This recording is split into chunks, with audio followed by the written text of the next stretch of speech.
Hello, everyone, and welcome to the Global CCS Institute's COP27 Roundup, live from Sharm el-Sheikh, Egypt, on the COP27 grounds. For those who are not familiar with us, the Global CCS Institute is an international think tank whose mission is to accelerate carbon capture and storage, which is a vital technology needed to deliver climate neutrality. So over the next 30 minutes here, we're going to kind of give you a brief rundown of what the Institute has been up to here on the ground, and also unpack some of the international climate policy negotiations, which are still ongoing, of course. So if you have any questions, do feel free to jot them down in the Q&A toggle below on your Zoom screen, and we'll do our best to get to it. And please excuse any noise that you might hear. It's real estate here is a bit difficult to get to, so we tried to get the quietest place that we can on the ground.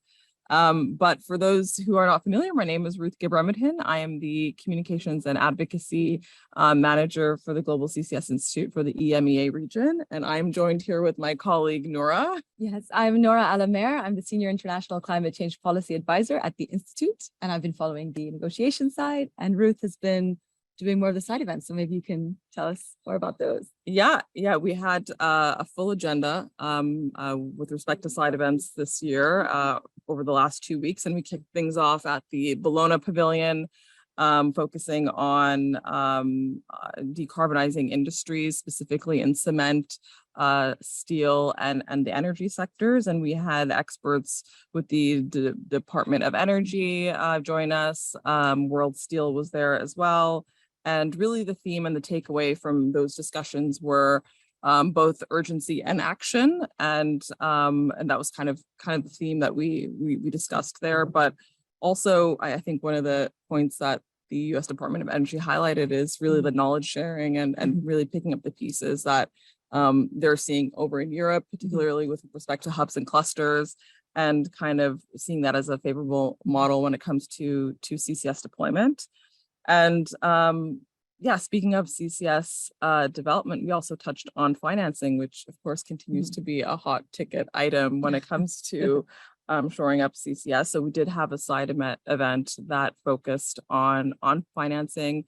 Of course, the Institute also has a report up on private financing. So if those folks who are interested can download that. But I think kind of the balance that we wanted to have is have folks who are both in the public and private sector. So we were joined by the European Investment Bank, and we're also joined by folks at the American Carbon Registry. And some of the takeaways from that were, what is the value of carbon markets with respect to incorporating CCS and making sure that there are valuable business propositions. And so that was one of the few side events that we held, but we also focused on some of regional events as well. We took part in, you took part at the Saudi Pavilion. Yeah. So that was on the Global Stocktake. So it was on the role of abatement technologies in the context of the Global Stocktake, which I can talk more about later. Yeah. And we also were at the Mediterranean Pavilion to unpack with an all-woman panel. With an all-woman panel, Lauren Turan, our general manager, to unpack CO2 storage capacity there as well. But I'd say even more broadly outside of the Institute, I think this year we saw a lot of CCS being discussed at a number of pavilions from our partner organizations, like IAGHG was there to discuss, CCS development in Trinidad, for example. And there were also discussions about CCS development in Nigeria. So I think this year there were a lot of discussions around CCS and CDR. And so it was kind of exciting to see. And in terms of our participation, I know that, and maybe you can discuss it a little bit more further, but Bingo and the business and industry non-governmental organizations, which are kind of the official, organizer in terms of how we kind of decide what we'll be discussing and how we'll approach our climate concerns. Yeah. There collectively. Yeah.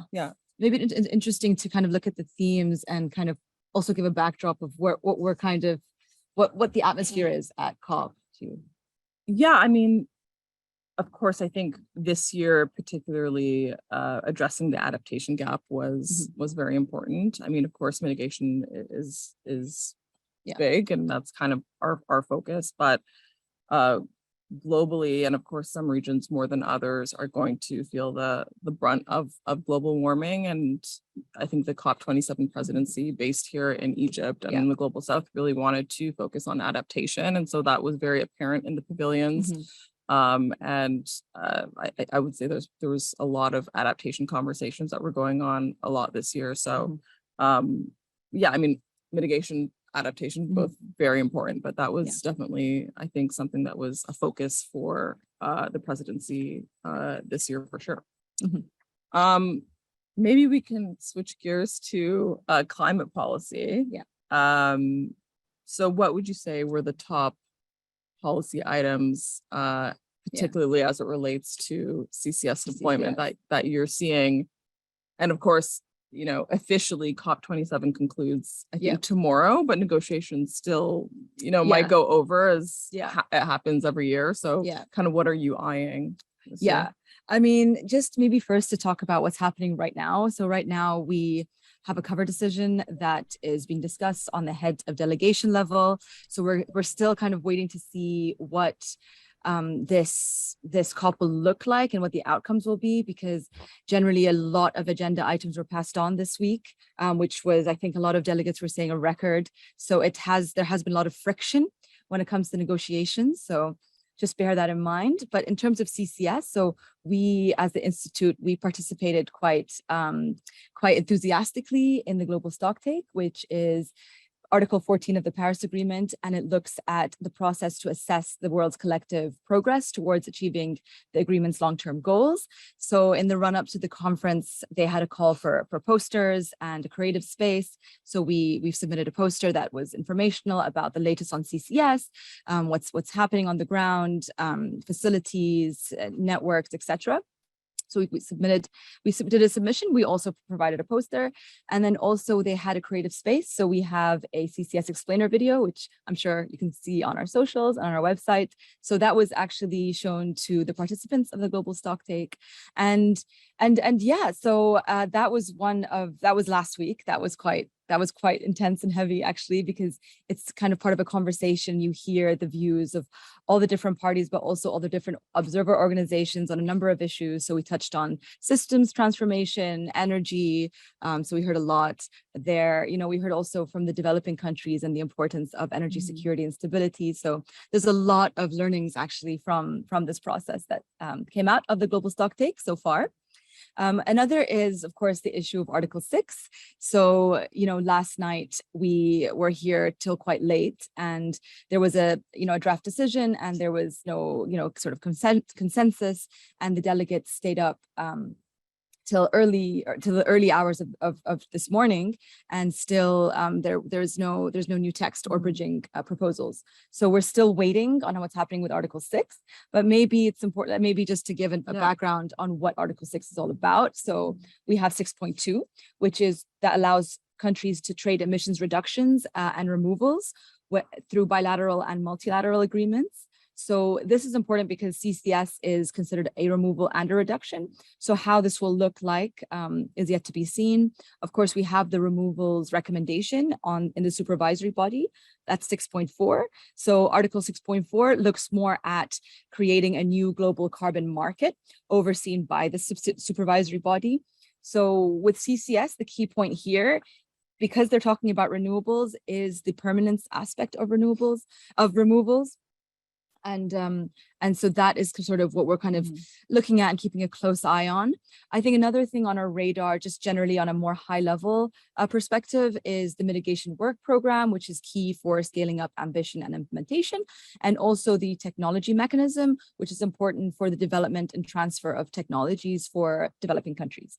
And then finally, something that happened a little bit before COP started on the 2nd and 3rd of November, some progress on the form of on the implementation of response measures. So there's some language on the encouraging parties to develop regulatory frameworks, removing barriers and strengthening policy support for CCUS. So that kind of ties into the findings of the IPCC report. So it's interesting to see the parallels there and what's happening after that. So that's kind of a quick roundup. a quick roundup. Yeah. So would you say we're moving into a phase of implementation then, or are we still kind of So the theme of the COP, the tagline is from action to implementation.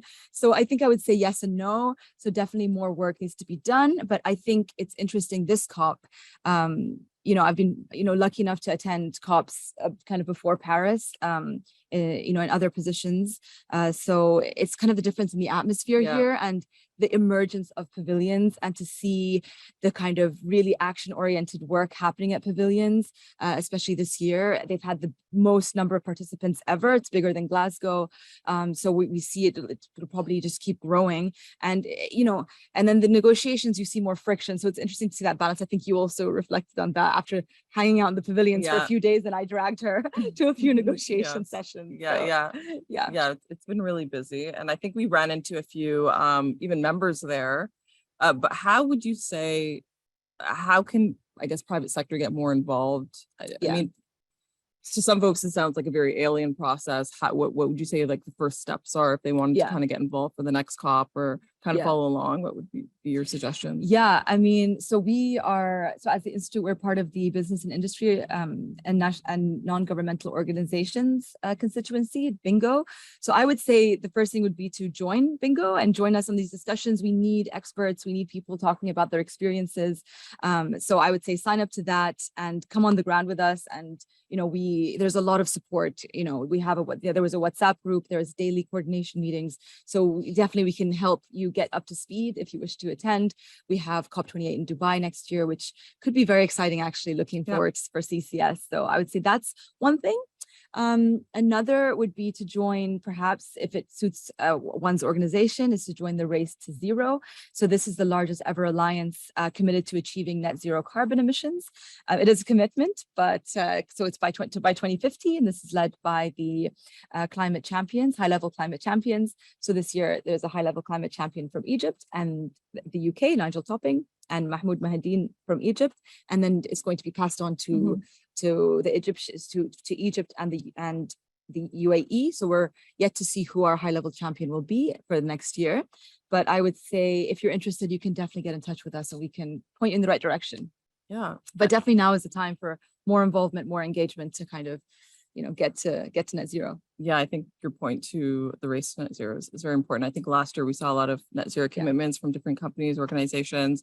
I didn't mention that we also had an event at the China Pavilion talking about CCS opportunities there. And of course, last year, China committed to reaching carbon neutrality by 2060. I think CCS is going to have to be a part of that. So what would you say, what would you like to see come out of COP27? Is it kind of a I know that's a big question, but maybe policy wise, what would you like to see happen before I guess Sunday? I mean, my wish list, ideally, you want to operationalize Article 6, right? Because but what does that mean Article 6 means, so Article 6 is basically operationalizing the global carbon market. And that would really help, I think, companies, everywhere, as well as countries, to be able to, in a more economically efficient way, achieve the goals of the Paris Agreement. So that would be a kind of top on the wish list. I think also, now in the cover decision, there's, I think there is a line on private sector involvement, but what I understand from Bingo is now we want to kind of increase that and ensure that the public sector is more involved. So I know at the global stocktake level, Bingo proposed including the private sector and all stakeholders actually in a government's process of composing NDCs. So another critical thing of the global stocktake is that the outcomes will have key political messages that will inform the next round of NDCs. And if we have kind of stakeholder involvement from a government level, it would kind of increase. It would increase efficiency, hopefully increase ambition, also kind of have the right kind of conversations and knowledge sharing to make sure we achieve the goals in a economically and environmentally sound way. How do you see NDCs evolving in terms of including CCS in the years to come? Do you suspect? Well, yeah. So, I mean, our global status report, we kind of track that. Saw an increased amount of CCS NDCs. Actually, a day before COP, Thailand has now, there's one more already since we published the global status report in October. So I think there will be more, especially with more awareness of the benefits of CCS and the value that it can create for the hard to abate sectors, cement and steel especially. So I think I think it's maybe now it's time for more action and more kind of testing and learning and putting pulling our socks up and doing the work. Yeah, absolutely. We have a few questions. Maybe we can turn to a few of the questions before we get run out of this room here. But so I mean, I think you and I discussed this off camera with a few of our colleagues and I think some stakeholders, but what is your view on how CCS has been perceived by conference participants this year? Right. So this is something I experienced firsthand through the Global Stocktake, because it's a condensed version of kind of conversations that are happening on a larger scale. And so we heard just a lot to learn from the developing countries, especially when it comes to energy needs in the Caribbean, in Africa.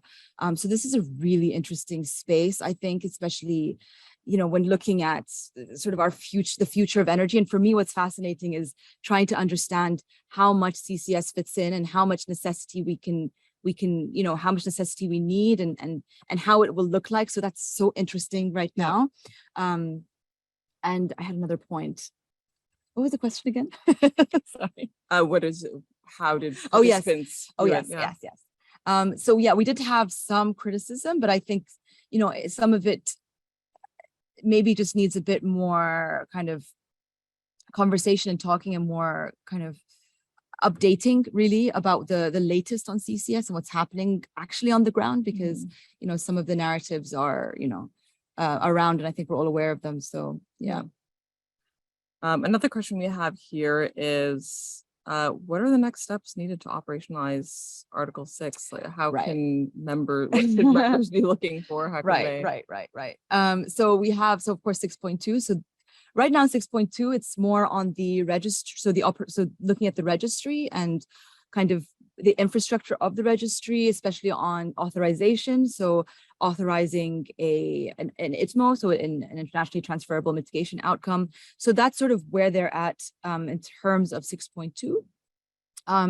In terms of 6.4, it's, they're looking at a variety of issues, but, I can speak on, for example, the methodologies and how much of the mandates from the previous decision 3, CMA 3, they want to include to mandate the supervisory body. So everything is still sort of up in the air. Again, we were expecting the negotiators to send something to the Secretariat at 7 a.m. this morning. We heard they did not. And the Secretariat was supposed to provide a new text at 12. They have not. So we're assuming that there's a lot of bilaterals happening. So this is kind of where we're at in terms of Article 6. And what actually, a key thing actually to say is at the beginning, so last week, the kind of opening of Article 6 was that some parties brought up issues that were closed and sort of agreed on in Glasgow, and they brought it here. So there was sort of they kind of went backwards, and then they had to kind of run and come forwards. So, there was a bit of backtracking as well. So it's trying to get back to where we were and then go further. So it's still up in the air. Yeah. But the presidency is actually very positive. So based on their statement this morning, we'll see what happens. Yeah. And just kind of to the point about how participants, I think, are responding to CCS. I would say there's a lot more familiarity around CCS in the pavilions. In the pavilions section. And I think that can work both ways. Sorry, we're next to the airport, so you might hear the plane. And this has been happening actually in negotiations where people are in the middle of their intervention and they have to stop talking. They have to stop talking. Yeah. So now, sorry, there's a plane above. But I would kind of agree with Juho's point here. I think a lot more, there were a lot of CCS and CCUS events this year. A lot of folks were kind of holding conversations around CCS, CDR, I would say probably as much, maybe slightly more than Glasgow. So I think there are more opportunities to learn about CCS now at COP. But I think, I think that can swing both ways. Depends on how I mean, that's kind of our job to make sure that it's communicated well. And I think we did well this year. But I think also looking forward, we have to remember that COP28 is in Dubai, and the region inherently has a significant interest in CCS. So it'll be interesting to see how the presidency sort of, for the next year, how they plan for it and what they have, in store. So it'll be interesting also, I think, for the global community to see firsthand how, being from an area which kind of was more reliant on CCS for their, economic imperatives. But really, I think it's the time to basically bring economic, and this is what Article 6 can really do, is bring economic sort of realities with the imperatives of the ecology and the need to sort of address but also I would also say from a social perspective, that's also been a very much talked about issue. So how and it's interesting to kind of understand the thinking, and there's a lot of talk now on how different policies, different measures, different even technologies will impact sort of the workforce and impact the social kind of dynamics of a community. So another question we have is, what CCS events take place at COP? And I think a part of our role and the role of, again, our partner organizations that we work with is, CCS is quite broad when we talk about carbon capture and storage. Obviously, there's a technical components to it.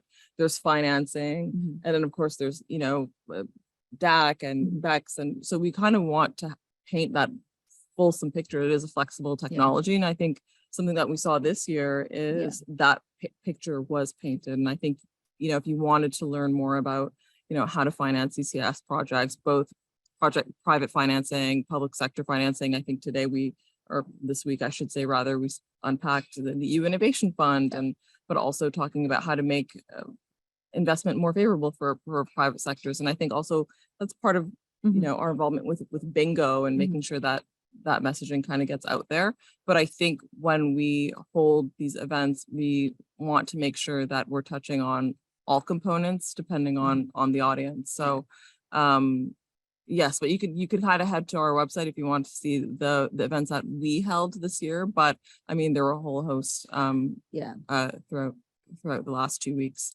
I think there was maybe we could both take a crack at this one. What are the key factors for a successful CCS project? It's very broad. Oh, that's really interesting because first we need to define successful, but from a UN level, something that would be successful would be something that addresses the whole spectrum of issues the UNFCCC looks at. So first of all, achieving the mitigation ambition, but also looking at sort of capacity building, just transition, and how that kind of fits in.